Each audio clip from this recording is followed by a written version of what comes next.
Я бывал в Алекминске уже в зрелом возрасте только один раз, поэтому, естественно, я воспринял его как родину, ко мне такое отношение было родное. И даже без этого отношения, наверное, все равно я почувствовал вот этот дух родины. Ну, хотя бы потому, что побывал на могиле у дедушки, у меня дедушка там похоронен.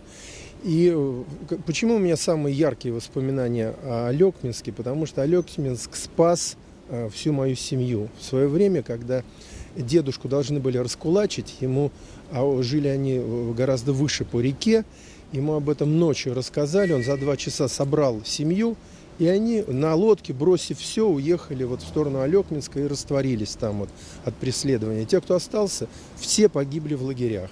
Поэтому Алекминск спас моего дедушку, соответственно, моего папу, ну и всю нашу семью. Вот от дедушки у меня осталась уникальная коллекция старинных фотографий Алекминска.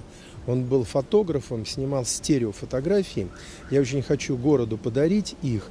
Единственное, что мне надо их увеличить, то есть они стереофотографии небольшого размера.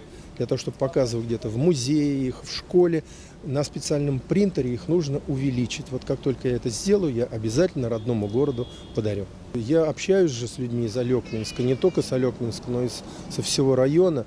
Там есть уникальные пещеры, и севернее Алекминска. Там есть, вообще Алекма сама по себе, заповедные места. Тоже там несколько известных пещер, которые мало посещаемы. Я и говорю о том, что обязательно нужно быть в контакте с районом, чтобы планировать это в дальнейшем. Мне отсюда сложно планировать. Если с той стороны нет отклика, то я не могу ничего сам сделать.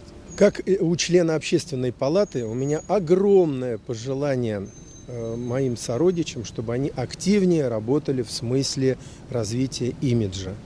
Вот до сих пор пока никаких серьезных подвижек с их стороны нет. Поэтому я призываю об этом подумать и начинать совместную работу.